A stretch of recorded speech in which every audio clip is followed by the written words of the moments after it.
ወደ ኤርፖርት ከመሄዳችሁ በፊት ማወቅና ይዛችሁት መሄድ ያለባችሁ ነገር ከኢትዮጵያ ወደዚህ ወደ አረብ ሀገር እየመጣችሁ ሊሆን ይችላል ወይም ከዚህ ከአረብ ሀገር ወደ ኢትዮጵያ እየሄዳችሁ ኤርፖርት ውስጥ ልታውቁትና ልትገነዘቡት የምትችሉት ነገር ይዤላችሁ መጥቻለሁ። ይህንን ቪዲዮ እስከ ፍጻሜው ተከታተሉ።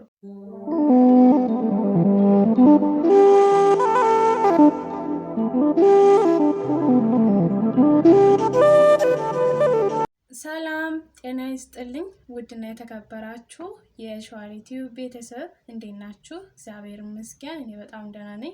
ሁልጊዜም እንደማስቸግራችሁ አዳዲሶች ሰብስክራይብ ማድረጋችሁ እንዳትረሱ ማለት ነው። ነባሮችም ላይክ ሼር አድርጉ ማለት ነው።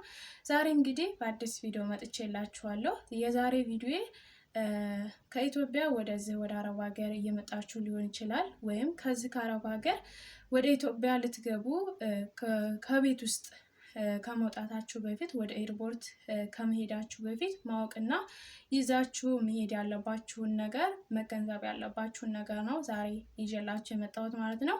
እሱ ምንድነው? በመጀመሪያ ደረጃ ከያዝናቸው እቃዎች ውጪ ልብስም ሊሆን ይችላል እቃም ሊሆን ይችላል። አንደኛው ነገር ያው ከኪሎ ትርፍ ነገር አለመያዝ እሱ አንደኛ ወሳኝ ነገር ነው። ከዚህ በፊትም ይሄን ነገር ሰርቼላችኋለሁ። እኔም በገባው ሰዓት ምን አይነት ችግር እንደደረሰብኝ ነግሬያችኋለሁ ማለት ነው። ከዛ በመቀጠል ደግሞ ምሳሌ የበረራችን ሰዓት ከጧቱ 4 ሰዓት ነው እንበልና ቢያንስ ኤርፖርት ውስጥ 1 ሰዓት ላይ 2 ሰዓት ላይ ምናምን መገኘት አለብን። ምክንያቱም በተለይ ደግሞ ከዚህ ከአረብ ሀገር ወደ ኢትዮጵያ ምንገባ ከሆነ በዛን ሰዓት እቃችን እስከሚመዘን ምን እስከሚል እናንተ ራሱ ፍሪ ሆናችሁ ዘና ብላችሁ ሳትጨናነቁ ሰዓታችሁን ሳትሻሙ ኤርፖርት ውስጥ በስነ ስርዓት ጭንቀት ሳይበዛባችሁ ታልፋላችሁ። እኔ ስላየሁት ነው የምነግራችሁ።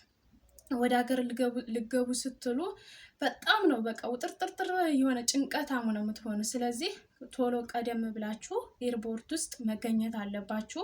እቃችሁ በስነ ስርዓት ትርፍ እንኳን ቢመጣባችሁ ሌላ ምሳሌ እቃ ያልበዛባት ኢትዮጵያውያን ጓደኛ ካገኛችሁ ለሷ ሰጣችሁ እንድታሳልፍላችሁ ማድረግ ትችላላችሁ። በዛ አይነት ተረጋግታችሁ እንድታልፉ ያው ቀደም ብላችሁ መሄድ ያለባችሁ በስነ ስርዓት ራሳችሁን ሳትጨናነቁ ምናምን። ኤርፖርት ውስጥ በጣም ነው ወደ ሀገር ልገቡ ስትሉ በጣም ነው የምትጨናነቁት። ግን ከኢትዮጵያ ወደዚህ ስትመጡ ደግሞ አሁንም ቀደም ብላችሁ አዳዲስ ከሆናችሁ ደግሞ ያው መውጫውን መግቢያውን ስለምንትን ግራ ስለሚገባችሁ ቀደም ብላችሁ ሰዓቱን እንትን እንዳይልባችሁ እንዳትጨናነቁ ቀደም ብላችሁ መገኘት አለባችሁ። አንድ እህታችን የሆነ ቪዲዮ ቲክቶክ ላይ አይቼ እንደውም ቆይ ቪዲዮን እንትን ፖስትላችኋለሁ ማለት ነው። እና እሷ ሰዓት አልፎ ወደ ኤርፖርት ውስጥ ገብታ ሰዓት አልፎባት አየሩ ጥሏት ሄዷል ማለት ነው። ስለዚህ ቀደም ብላችሁ መገኘት አለባችሁ። ከዛ በመቀጠል ወሳኙ ነገር ደግሞ ምሳሌ አሁን የአየር ተቆራራጭ ከሆነ ኤርፖርት ውስጥ ብዙ ሰዓት ምን ቆይ ከሆነ ቅድምም እንዳልኳችሁ ቀደም ብላችሁ የምትሄዱ ከሆነ አየር ላይ ብዙ ሰዓት የምትቆይ ከሆነ አየር ላይ ደግሞ አንዳንድ ጊዜ ምግብ የማይሰጥበትም ወቅት አለ። እንደዛም ሲሆን ያው ኤርፖርት ውስጥ ምግቦች ታውቃላችሁ በጣም ውድ ናቸው እና በጣም ከምላችሁ በላይ ውድ ነው ኤርፖርት ውስጥ ምግብ ማለት ነው። እና ይዛችሁን ለመሄድ ሞክሩ፣ ምግብ ያዙ ማለት ነው። ከኢትዮጵያም ስትመጡ ሊሆን ይችላል፣ ከዚህ ከአረብ ሀገርም ስትሄዱ ልትችሉ ትችላላችሁ። ያው ውሃ ነው እንትን የማይፈቀደው።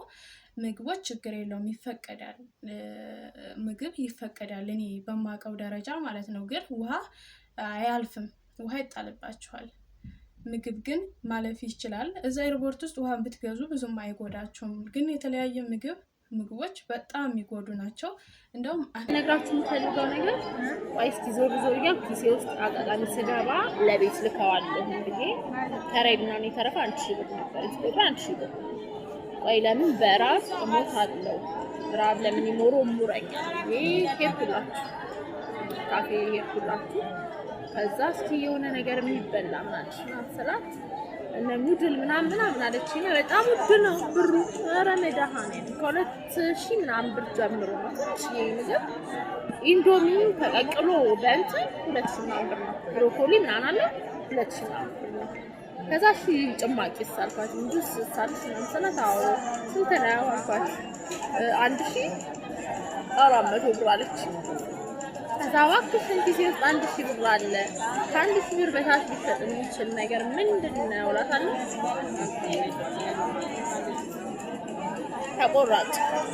ተቆራጭ ኬክ ሰፈራችን እንደው ትልቅ እንትን ነው ካፌ ነው ከተባለ 120 160 ብር ይሸጣል። በሰፈርኛ ጋር ደግሞ አካባቢ ከሆነ ከ60 እስከ 80 ብር ተቆራጭ አንድ ኬክ ሲበላ ማለት ነው። እዚህ ሳትሉኝም 780 ብር በእውነት ነው የምላችሁ። 780 ብር አንድ ተቆራጭ ኬክ ገዝቻለሁ። እየበላሁ ነው። ልብላው ልጨርሰው ነው እያልኩ እያሰብኩኝ እሱን እየበላሁ ነው። እና በዚህ አጋጣሚ ልነግራችሁ የምፈልገው አንድ ነገር ኤርፖርት ውስጥ በረራ የምትመጡ ሰዎች ምግብ ጥስቅ አድርጋችሁ መቼም ኤርፖርት ስትመጡ በረራ ካለባችሁ በታክሲ አምጡ፣ ወይ በላዳ ወይ በእንትን ነው በራይድ ነው። ለመኪና ውስጥ እርጥብ ባትበሉ፣ እርጥባችሁን ገዝታችሁ ብፈልጉ ኮካችሁን ብፈልጉ የሆነ ነገራችሁን እየጠጣችሁ ጠገብ ብላችሁ ኤርፖርት መግባት ነው። ካለዛ ፕሌን እስኪገባ ድረስ 1000 ብር ምግብ አይበላችሁም። እዚህ ቦታ አስቡበት ፈልጌ ነው። ኩዌትን እንግዲህ ስንለምዳት ወደፊት ብዙ ነገር ስለ ኩዌት እናወራለን። አረዘምኩባችሁ።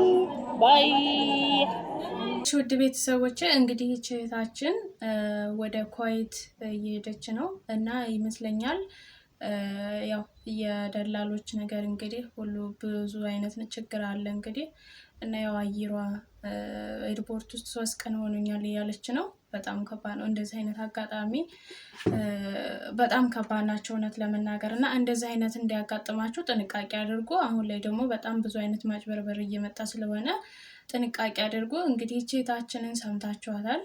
ኤርፖርት ውስጥ አንድ ምግብ ስንት ብር እንደሆነ ማለት ነው። ይቺ ያዘቻት ዳቦ 700 ብር እንግዲህ በሱቅ እዛ በማንኛውም ሱቅ 200 300 የሚሸጠው እንግዲህ 700 ነው። ያው እንግዲህ ቢዝነስ ስራ ነው በእርግጥ ማለት ነው። ያው ገቢ ነገር ነው ይሄ ማካበድ አይደለም ማለት ገበያ እንትን መዝጋት አይነት ነገር አይደለም በእርግጥ ማለት ነው። እና ግን ያው እኛ ደግሞ ያው ታገር ደግሞ ስንመጣ ያው ለስራ ነው የምንመጣው። ወደ ሀገር ስንገባም ደግሞ ያው ሰው ቤት ሰርቶ አዳሪዎች ነንና እንደዛ ስለሆነ ምግብ ይዛችሁ ለመግባት ይዛችሁ ለመሄድ ሞክሩ። ኤርፖርት ውስጥ ተምዘጉ ወይንም ስትመጡ ከቤት ውስጥ በደንብ በልታችሁ ኑ።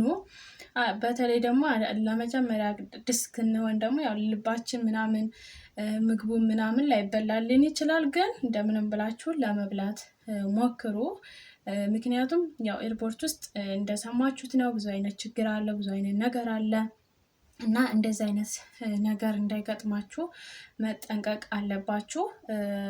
ያው ሌላው ደግሞ ትልቁ ሌላው ማወቅ ያለባችሁ በእጃችሁ በምትይዙ በ10 ኪሎ ላይ ፈሳሽ ነገር ዘይት፣ እንደዙ ሽቶ፣ ቅባት ምናምን ይሄ እንደማይዛ ታውቃላችሁ።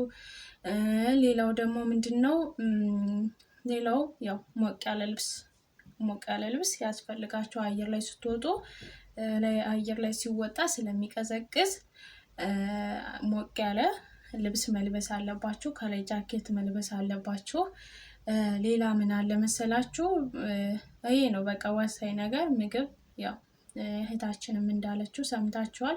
ብዙ አይነት ችግር አለ፣ ብዙ አይነት ነገር ስላለ ማወቅ አለባችሁ ማለት ነው። ውድ ቤተሰቦቼ ቶሎ ከቤት ውስጥ በቃ አስባችሁ ጓዛችሁን እንትን ብላችሁ አዘጋጃጅታችሁ ጓዝ ሳይበዛባችሁ በቃ አስቀድማችሁ በቃ ገንዘባችሁን አወጣችሁ የትም ከምጥሉ በመጠናችሁ ገዝታችሁ ይዛችሁ ተረጋግታችሁ መሄድ አለባችሁ። የሚያስፈልጋችሁን ከሀገር ቤት ስትመጡ እንትን በተቆራራጭም ስትመጡ በእንትንም ስትመጡ የምትዟቸውን የሚያስፈልገውን ወረቀት መያዝ አለባችሁ። የትኬታችሁን ያለውን ነገር ሁሉን ነገር መያዝ አለባችሁ። አሁን ላይ ደግሞ አዳዲስ የሚመጡት ተቆራራጭ ነው። በባለፈው ነግሬያችኋለሁ። በስልክ ተልኮ ሲስተር የመጣይ ሰዓት ማለት ነው። እና አንድ ልጅ ትኬት ሳይላክላት ቀርቶ ተቀወሰች አለኝ። ሌሊቱን በቃ ስታለቅስ ንግት አላለች እና ጠዋት ላይ ተላከላት አለች ትኬቱ ማለት ነው። እና እንደዚህ አይነትም ነገሮች ስላሉ እባካችሁ እህቶቼ ጠንቀቅ አድርጎ ጥንቃቄ አድርጎ የምልኩትም ደላሎች ደግሞ ለእህቶቻችን መንገድ አስገብታችሁ የትም እንዲወርቁ አታደርጉ ብዬ መልእክት አስተላልፋለሁ ማለት ነው። እና ይህን ይመስላሉ ውዶቼ የዛሬው ቪዲዮን ከወደዳችሁት ላይክ፣ ሼር፣ ሰብስክራይብ እያደረጋችሁ ለብዙዎች ተደራሽ አድርጉልኝ ማለት ነው። በአዲስ ቪዲዮ እስከምንገናኝ መልካም ጊዜ፣ መልካም ቆይታ።